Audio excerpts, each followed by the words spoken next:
En nombre de la Comisión de Actividades Académicas en España, de la Academia Nacional de la Ingeniería y el Hábitat de Venezuela, de la Asociación Hispano-Venezolana de Ingeniería y Arquitectura y de la Unión Internacional de los Transportes Públicos, en este caso actuando como aliado en la organización y la promoción de este evento, les extendemos la más cordial bienvenida a esta conferencia que tiene un título interrogativo, ¿no? ¿Cómo generar certezas en la sostenibilidad de nuestros sistemas de transporte? Un tema bastante amplio, bastante actual, ¿no? De mucha actualidad, de mucha preocupación, incluso mediática.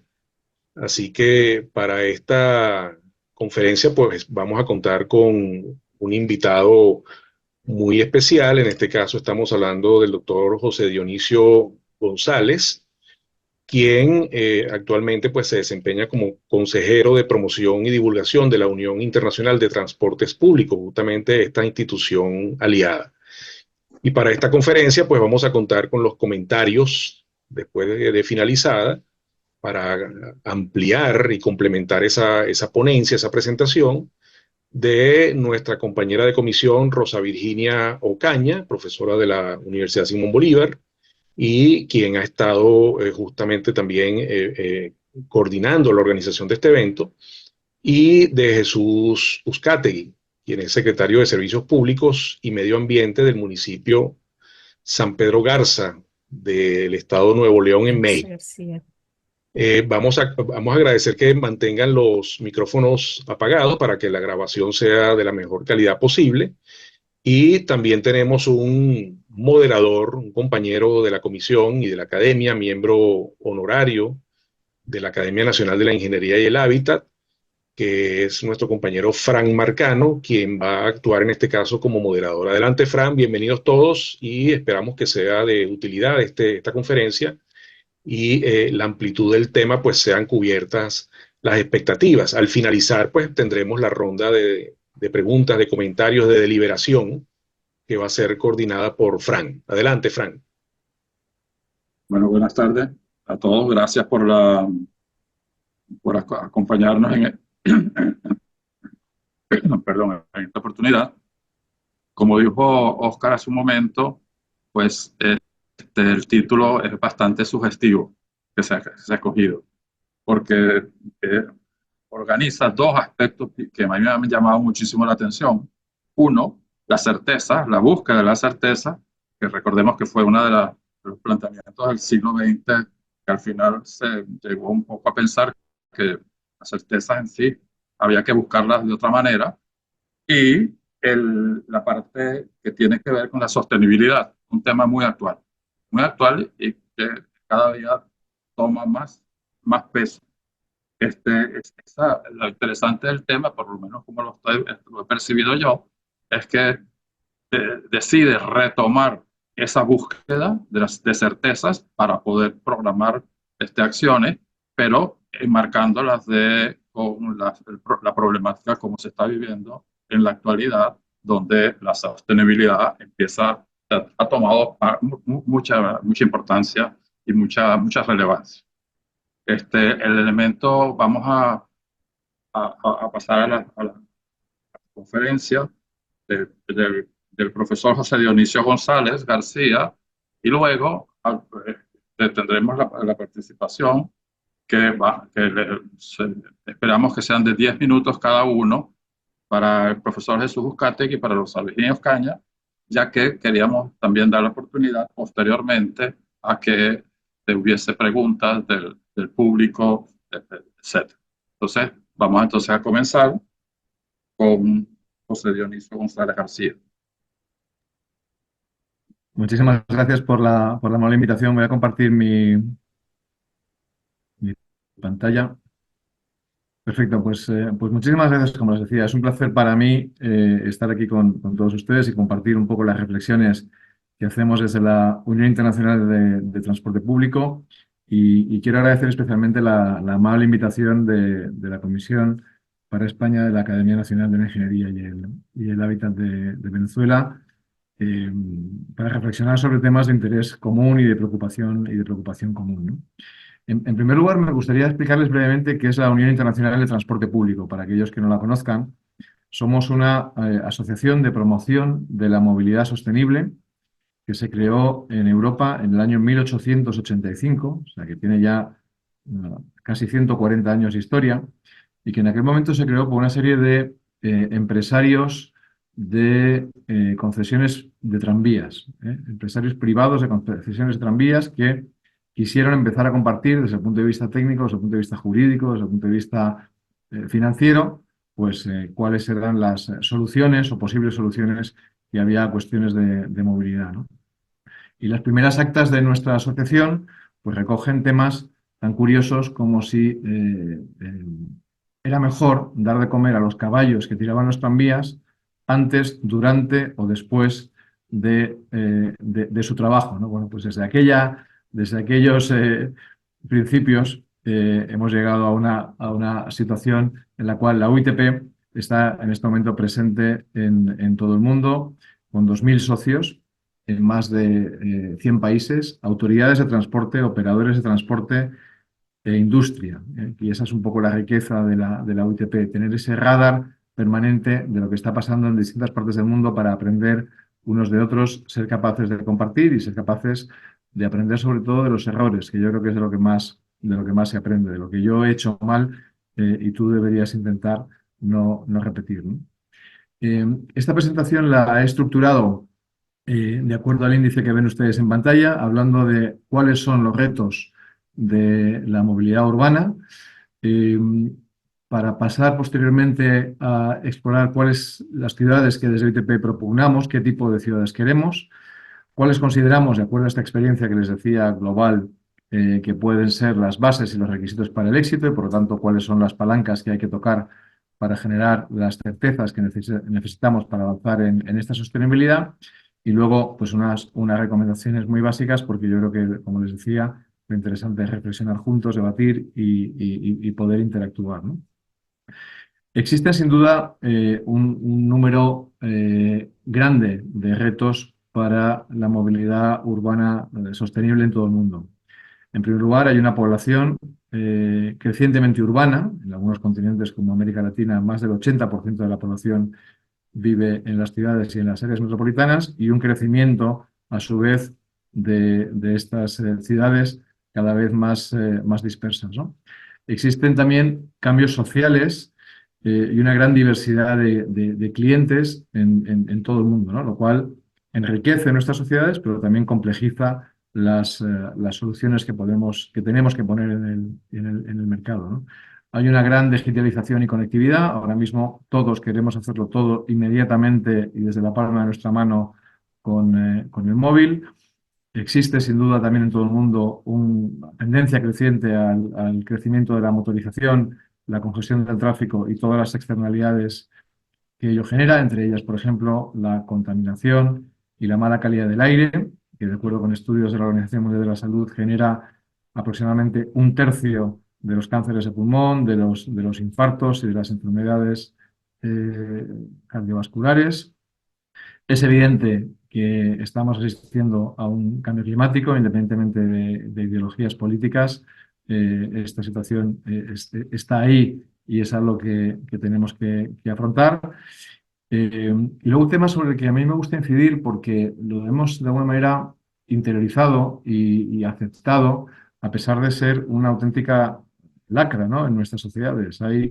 Todos los años hay 50 millones de heridos en accidentes de tráfico y 1.350.000 muertos en accidentes de tráfico, todos los años, ¿eh? No quiero ser demagogo, pero si comparamos estas cifras con las cifras que lamentablemente hemos tenido que sufrir en los últimos años debido a la pandemia del COVID, pues sorprende ver cómo algunas cifras nos escandalizan y otras, sin embargo, pues las damos por válidas y por buenas y convivimos con ellas de manera muy natural, ¿no? Demasiado natural.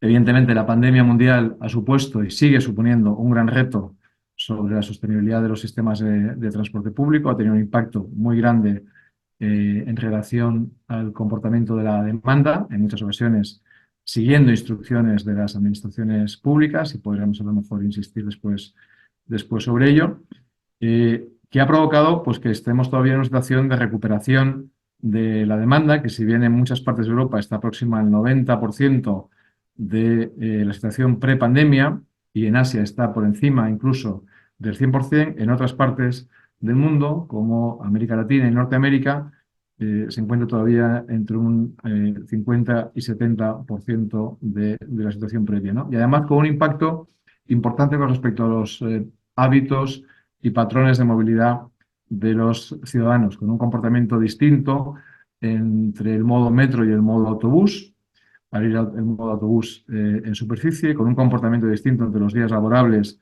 y los fines de semana. La demanda con carácter general en los días laborables ha disminuido. Esto tiene, lógicamente, parte de su origen también en el teletrabajo.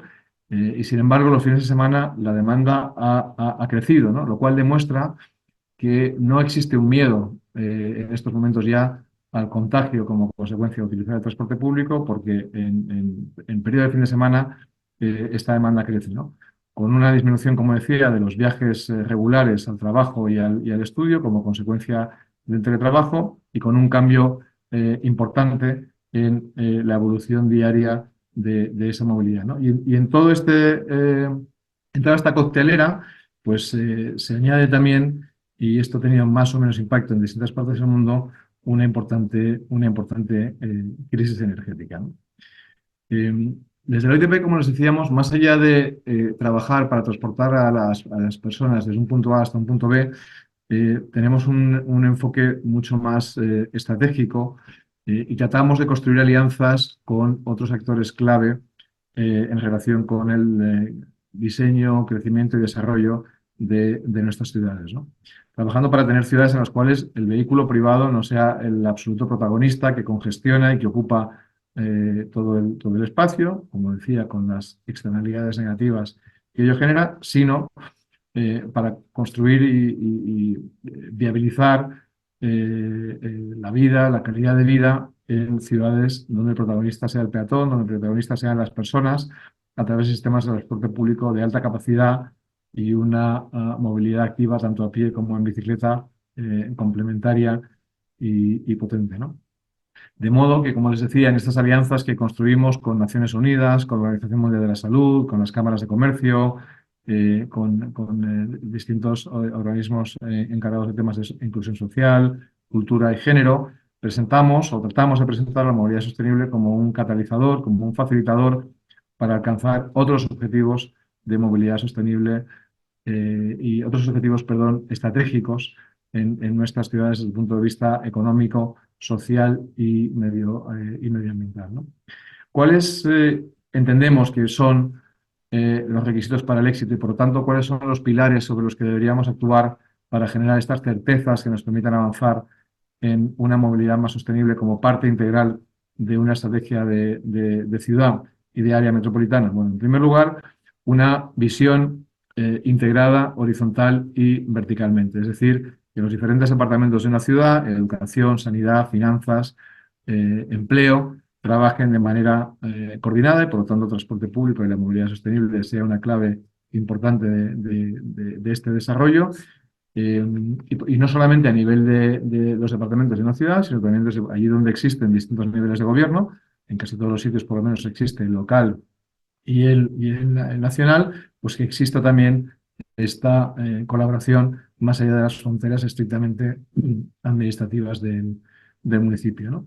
Una movilidad sostenible que podría contar con 5 pilares, ¿no? En primer lugar, y esto es un aspecto que repetimos sistemáticamente desde la OITP, es un tema que quizá desde el punto de vista político gusta menos, porque los plazos de ejecución pues, no son tan cortos como les gustarían a los políticos, pero yo creo que es nuestra obligación como ingenieros insistir en esta cuestión, y es el ser capaces de tener una planificación integrada de transporte público y usos del suelo a medio y largo plazo, ¿no?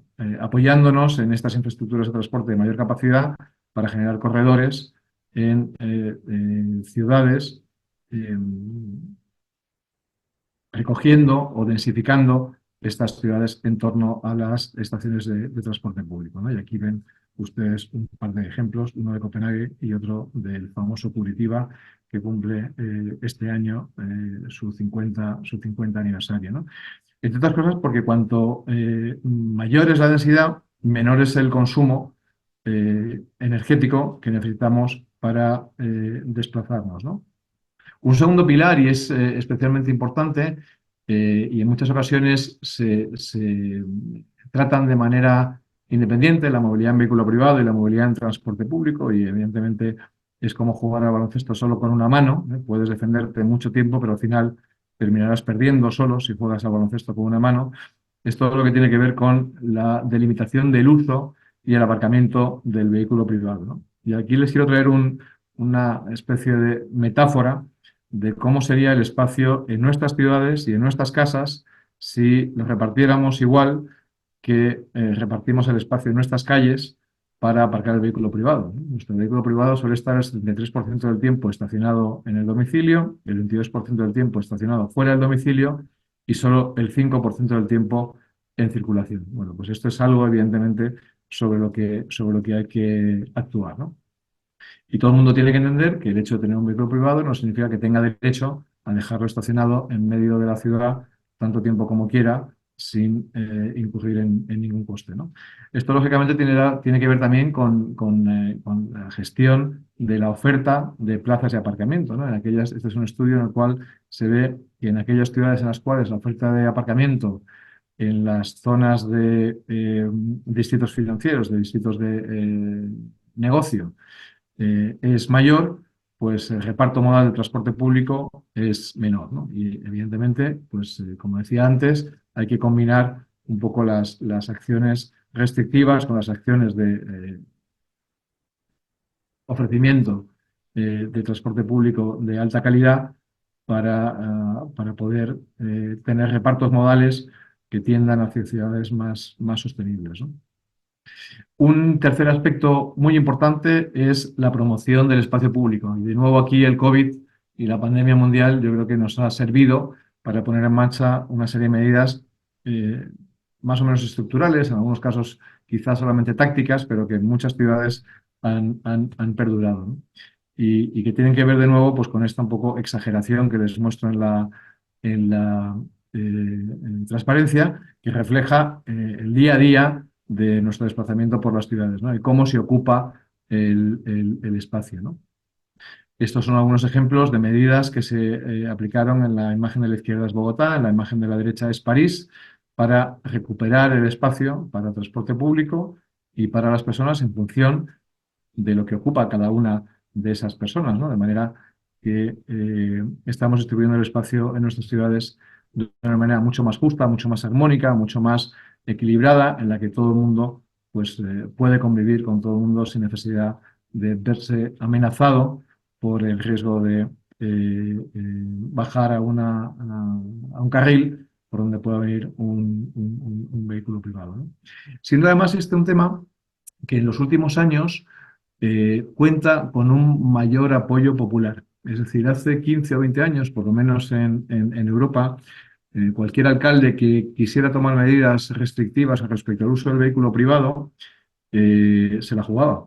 A lo mejor tenía el riesgo de no ser reelegido en la siguiente elección o de complicarle la vida a su partido político en la siguiente elección, ¿no? Ahora mismo, al menos en Europa, y esta es una encuesta de hace 3 años, se ve que los ciudadanos quieren que se reserve mayor espacio para el transporte público y para la movilidad activa, lo cual también pues, es un aliciente para que aquellos políticos que se atrevan pues, puedan ir adaptando este tipo de medidas sin tener tanto miedo a que esto tenga un impacto negativo sobre su continuidad política, ¿no? Sin duda, como decimos aquí en España, a Dios rogando, perdón, a Dios rogando y con el mazo dando. Es decir, todo esto tiene que ver con tener un transporte público de alta calidad. No podemos simplemente limitarnos a poner barreras y obstáculos al vehículo privado si no damos una alternativa que sea atractiva y que resuelva las necesidades de movilidad de los ciudadanos, ¿no? Con sistemas de transporte público de alta capacidad y bien integrados, ¿no? Un transporte público, además, que requiere una adecuada jerarquización de los distintos modos, ¿no? Y nos encontramos también en muchas ciudades donde desde el punto de vista político no se tiene claro este tema y el discurso es, no, no, si aquí en mi ciudad cabe de todo, aquí admitimos Uber, admitimos bicicletas, admitimos patinetes, admitimos, somos liberales en el sentido de que todo tiene su espacio dentro de la ciudad. Bueno, eso es interesante desde el punto de vista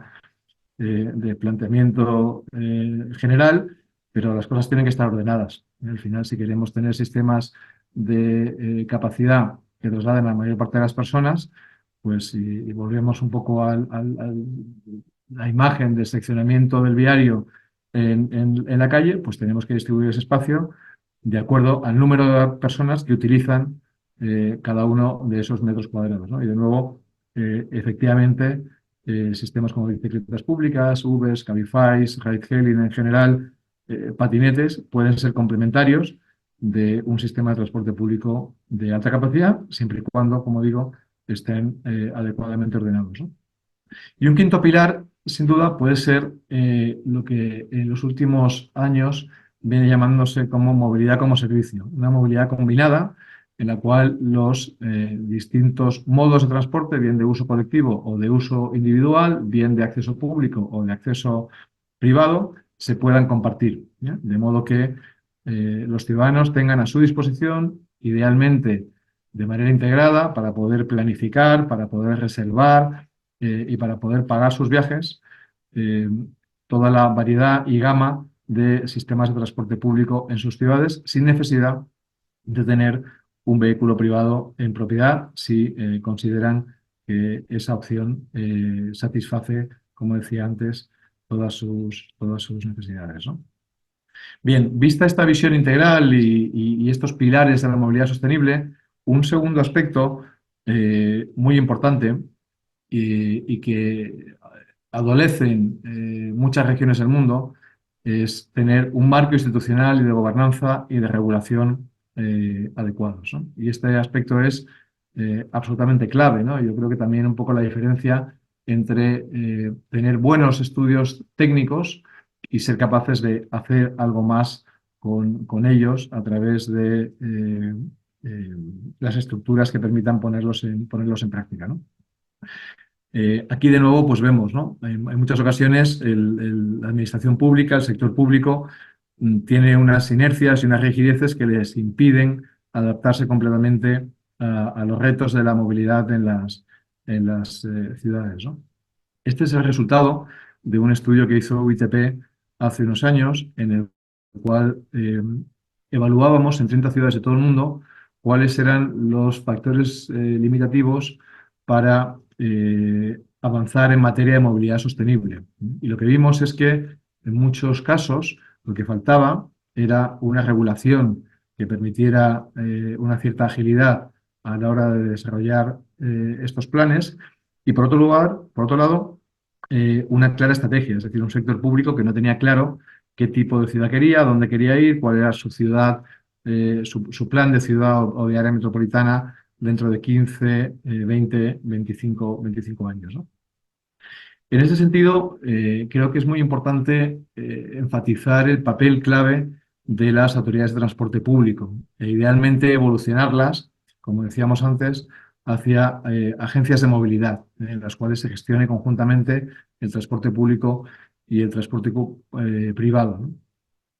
Ofreciéndoles una serie de funciones ejecutivas, no una mera labor de coordinación o una mesa en la cual los distintos actores se sientan a sugerir, sino una cesión de competencias en las cuales estas instituciones, con un elevado y claro carácter técnico, puedan efectivamente desarrollar funciones ejecutivas respecto a la planificación de infraestructuras y servicios de transporte público, con respecto a la elaboración y aprobación de un marco tarifario común, la tramitación y resolución de las concesiones y las autorizaciones, que en muchas partes del mundo pues, funcionan a través de permisos, en teoría revocables, pero que en la práctica sabemos que vienen funcionando históricamente y que es muy difícil estructurar de una manera distinta como el mercado las viene gestionando en los últimos años.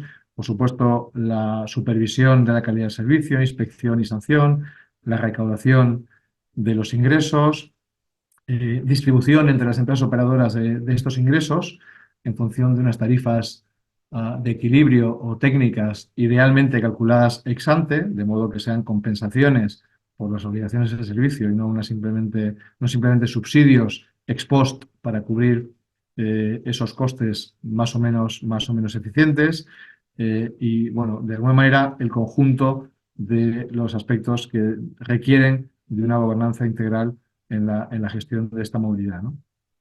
Un tercer pilar fundamental para generar certezas, y lo estamos viendo también en muchas partes del mundo, es la necesidad de tener un marco claro y un plan viable de financiación de inversiones y servicios estables a corto, medio y largo plazo. Y eso es una cosa muy fácil de entender, igual que nosotros en nuestras casas tenemos que tener más o menos claro cómo vamos a hacer frente a los gastos mayores y menores en los próximos meses y años. Nuestros sistemas de transporte público tienen que tener claro cómo van a afrontar las nuevas inversiones, las renovaciones, los mantenimientos y el servicio que prestan en distintas ciudades, ¿no? Este es un tema clave que además se presta mucho a demagogia, y en los últimos años estamos viendo en muchas partes del mundo cómo se habla de transporte público gratuito. Suele ocurrir en los procesos cercanos a las elecciones, y por eso desde UTP pues hemos trabajado con distintos actores, entre ellos varios multilaterales, en sugerir caminos alternativos al transporte público gratuito. Evidentemente es necesario que el transporte público sea accesible y asequible para el conjunto de la ciudadanía, y aquellas personas o grupos de la sociedad que tengan dificultades para acceder al transporte público tienen que contar con las ayudas necesarias, pero la solución, en nuestra opinión, no pasa por que el transporte público sea gratuito. Y de hecho, en las encuestas que se hacen en todos los sistemas de transporte públicos del mundo, en muy pocas ocasiones el precio aparece como el factor limitante para poder acceder al transporte público, siendo generalmente la calidad del servicio, la amplitud del servicio, la oferta del servicio, claramente el factor principal. Y de hecho, bueno, pues varios estudios demuestran que la elasticidad de la demanda al precio es muy reducida, y sin embargo la elasticidad de la demanda a la mejora de la calidad del servicio pues es muy elevada, ¿no? Y en ese sentido, pues como les decía, estamos trabajando con distintas multilaterales y distintos gobiernos para plantear una serie de soluciones alternativas que vayan en la dirección de un círculo virtuoso de más oferta de servicio, mejor calidad de esa oferta, mayor demanda y así sucesivamente, ¿no?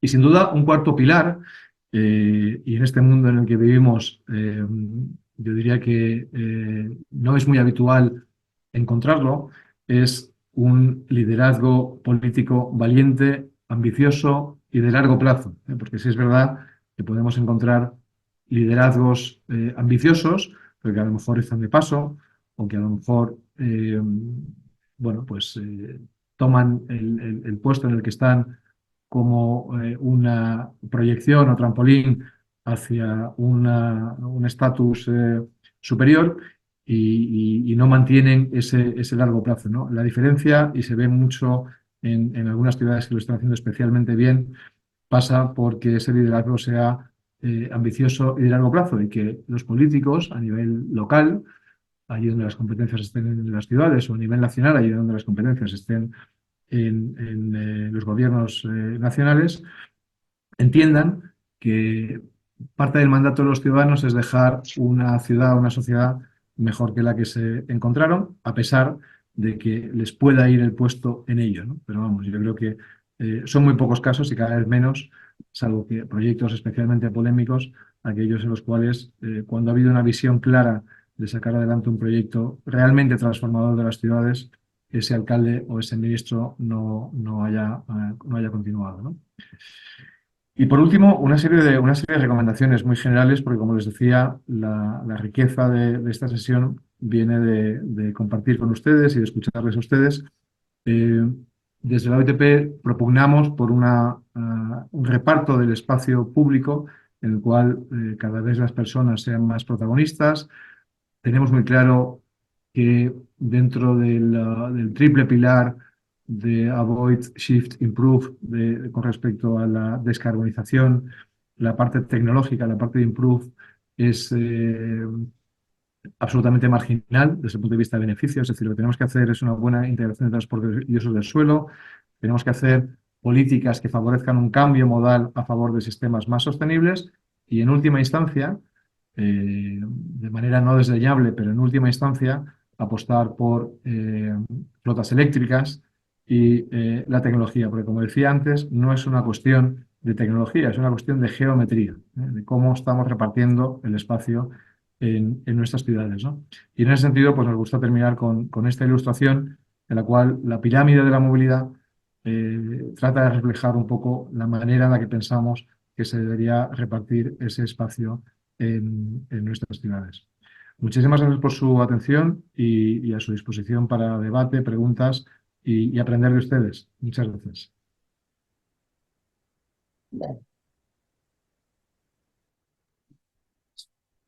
Bueno, muchísimas gracias al profesor Dionisio González por esta interesante exposición del problema y de la manera de cómo se puede apuntar a buscar una sostenibilidad y una certeza para poder encarnar esa sostenibilidad.